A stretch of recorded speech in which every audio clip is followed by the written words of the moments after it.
नमस्कार, आप देख रहे हैं द रियल टॉक शो और मेरा नाम है सचिन प्रभाकर।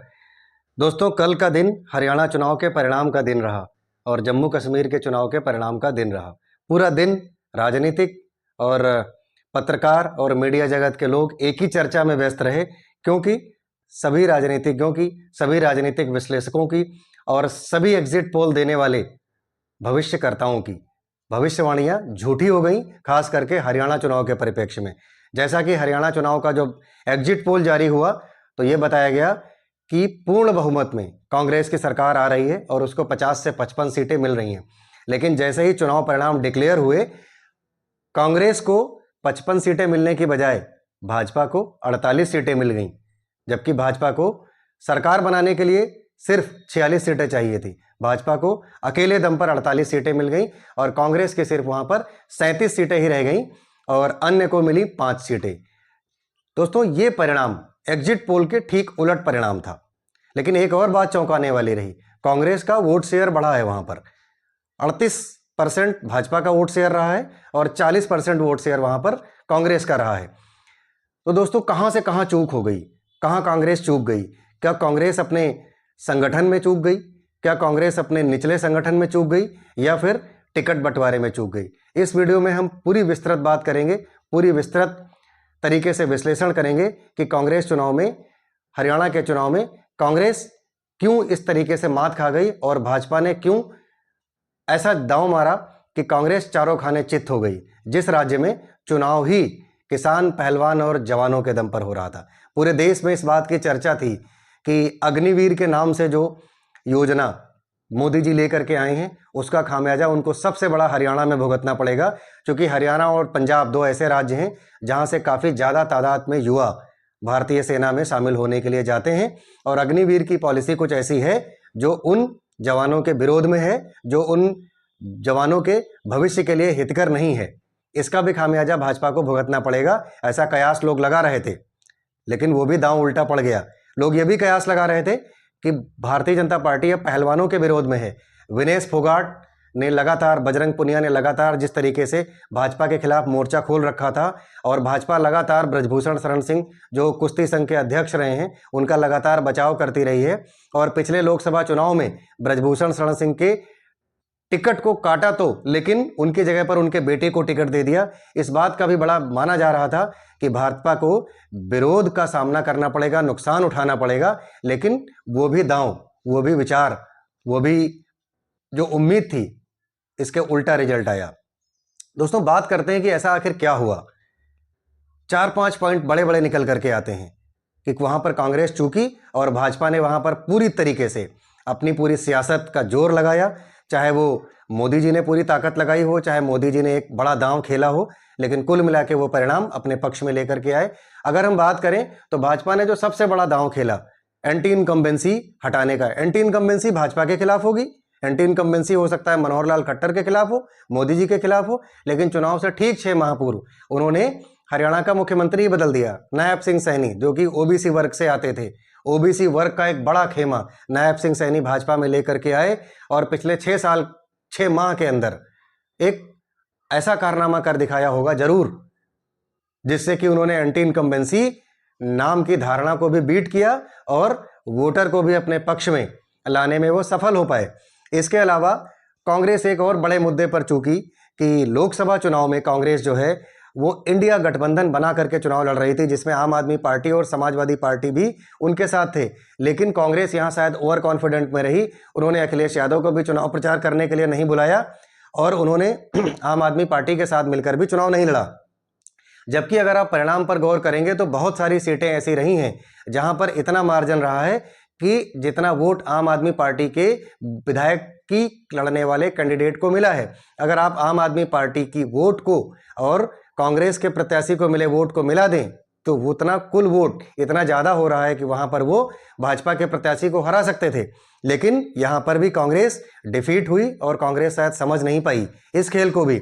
अगर अखिलेश यादव को वो चुनाव प्रचार करने के लिए बुलाते, क्योंकि अखिलेश यादव उत्तर प्रदेश में लोकसभा चुनाव में जो रिजल्ट आए उसके बाद से एक बड़े नेता के तौर पर उभरे। सेकंड लार्जेस्ट पार्टी इस समय इंडिया के अंदर अखिलेश यादव की है, समाजवादी पार्टी के अंदर। उनके 36-37 सांसद बैठते हैं लोकसभा के अंदर। कांग्रेस ने उनको भी अंडर एस्टिमेट किया और चुनाव प्रचार कराने उनको नहीं बुलाया। यादव वोटों की भी संख्या अच्छी खासी हरियाणा के अंदर है। इसका परिणाम शायद कांग्रेस को अच्छा देखने को मिलता, लेकिन कांग्रेस उसको भी इग्नोर करती रही। इसके अलावा कांग्रेस ने कहीं टिकट बंटवारे में भी एक बड़ी चूक की होगी। भूपेंद्र सिंह हुड्डा पर इतना ज्यादा भरोसा करना, 90 में से 72 सीट भूपेंद्र सिंह हुड्डा के मन के टिकट दिए गए, भूपेंद्र सिंह हुड्डा के नाम पर ही दांव लगाया गया। कहीं ना कहीं उसमें भूपेंद्र सिंह हुड्डा के ऊपर इतना ज्यादा भरोसा करना।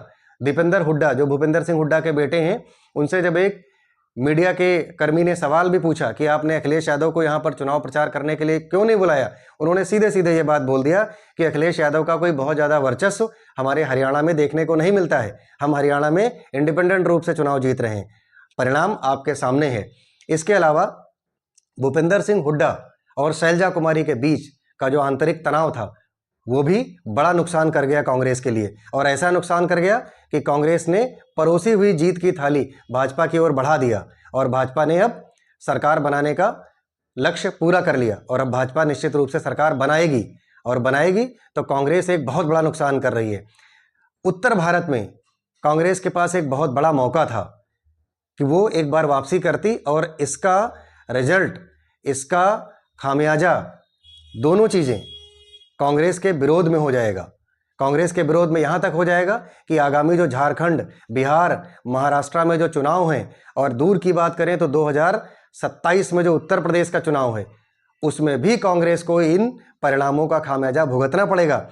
इसके अलावा अगर हम बात करें कि एग्जिट पोल के दावों की, बड़े बड़े पत्रकार, बड़े बड़े चैनल वाले सब एग्जिट पोल में भाजपा को चुनाव हरा रहे थे वहां पर, लेकिन सबके दावे किताबी निकले, सबके आंकड़े किताबी निकले, सब फ्लॉप हो गए। सारी की सारी बातें फ्लॉप हो गई। वहां पर एग्जिट पोल सारे के सारे झूठे हो गए। दिन भर बातें होती थी। आप एक चंद वोटर्स के बीच का आंकड़ा लेकर के बड़े बड़े राज्यों के चुनाव परिणाम घोषित नहीं कर सकते। जनता के मन में क्या है? जनता जनार्दन है। जनता जब ईवीएम में या बैलेट पेपर में अपना हस्ताक्षर करती है तभी बताती है कि हम किसके फेवर में हैं, किसकी पॉलिसी, किसका चेहरा हमें पसंद है। ये हरियाणा में देखने को मिला, और सिर्फ हरियाणा में ही क्या, इससे पहले मध्य प्रदेश में भी देखने को मिला था। मध्य प्रदेश में भी सारे लोग ये कह रहे थे कि वहां पर एंटी इनकम्बेंसी भाजपा की बहुत जोरों पर है, कांग्रेस वापसी करेगी, भाजपा यहां से बाहर जाएगी। वहां भी एग्जिट पोल देने वालों को मुंह की खानी पड़ी। इससे पहले बात करें तो बंगाल के भी चुनाव में यही हुआ। हालांकि प्रशांत किशोर ने प्रत्येक एग्जिट पोल को झूठा साबित किया था, और उन्होंने ये दावा भी किया था कि एग्जिट पोल में आने वाले हर परिणाम को हम झूठा साबित करेंगे, और ट्रिपल डिजिट तक कोई और दूसरी पार्टी वहां पर नहीं पहुंचेगी ममता बनर्जी के अलावा। ममता बनर्जी को चुनाव लड़ा रहे थे प्रशांत किशोर। अंततोगत्ता परिणाम स्वरूप हुआ भी यही कि प्रशांत किशोर जी की बात सही निकली, और प्रशांत किशोर ने ममता बनर्जी को मुख्यमंत्री बनाने में कामयाबी हासिल की। ये बड़ी बात होगी कि जिस तरीके से पॉलिटिकल एनालिसिस्ट, जिस तरीके से पत्रकार, जिस तरीके से योगेंद्र यादव जैसे लोग दिन रात कांग्रेस को जिता रहे थे, कहीं ना कहीं कांग्रेस भी लगता है इनके बहकावे में आ गई कि चुनाव से पूर्व ही कांग्रेस के शीर्ष नेतृत्व इस बात के घमंड में आ गए कि हम तो चुनाव जीत ही लेंगे। हालांकि अब कांग्रेस इस बात की पूरी कवायद में जुटी है कि इस हार का ठीकरा भूपेंद्र हुड्डा के सर पर फोड़ा जाए या राहुल गांधी खुद इस हार को स्वीकार करेंगे। हालांकि अगर यहीं पर हरियाणा में कांग्रेस को एक बड़ी जीत हासिल होती तो इस चुनाव का सेहरा भी राहुल गांधी के सर बांधा जाता, क्योंकि राहुल गांधी शीर्ष नेतृत्व में हैं, और बेशक वो पिछले एक दशक से गजब की मेहनत भी पूरे देश के अंदर कर रहे हैं। यात्राएं भी उन्होंने खूब किया है, पैदल यात्रा भी खूब किया है। जनता के बीच में उनकी लोकप्रियता बढ़ी है, इस बात से नकारा नहीं जा सकता। लेकिन फिलहाल कांग्रेस इस बात की कवायद में जुटी है कि इस हार को किसके सर फोड़ा जाए। इस हार की जिम्मेदार शैलजा कुमारी ठहराई जाएंगी, या भूपेंद्र सिंह हुड्डा, दीपेंद्र हुड्डा ठहराए जाएंगे, या राहुल गांधी खुद, या फिर कांग्रेस के अध्यक्ष खड़गे जी इस हार को स्वीकार करेंगे। यह बात बड़ी देखने वाली होगी। लेकिन फिलहाल तो कल भारतीय जनता पार्टी के कार्यालय में नरेंद्र मोदी ने हरियाणा वालों का धन्यवाद ज्ञापित करते हुए, धन्यवाद देते हुए हरियाणा वालों को एक बार फिर से जीत की बधाई दी है। राष्ट्रवाद जीता है, इस बात की बधाई दी है और मोदी जी का जादू एक बार फिर से निकल करके आया है। और ये बात माननी पड़ेगी कि भाजपा इस जीत का पूरा एडवांटेज आगामी विधानसभा चुनाव में, जो कि महाराष्ट्र, बिहार, झारखंड और 2027 में उत्तर प्रदेश में होने वाले हैं, जरूर उठाएगी। क्योंकि भाजपा का संगठन जमीन से लेकर के और आसमान तक दिन रात एक करके चुनाव लड़ता है। भाजपा ने यह बात सिखाई है कि गठबंधन से ज्यादा कार्यकर्ताओं के संगठन पर भरोसा करना। धन्यवाद। आप सबकी जो भी राय हो इस वीडियो पर, आप अपनी राय हमारे कमेंट बॉक्स में रखें और हमारे चैनल को सब्सक्राइब करें, लाइक करें और शेयर करें।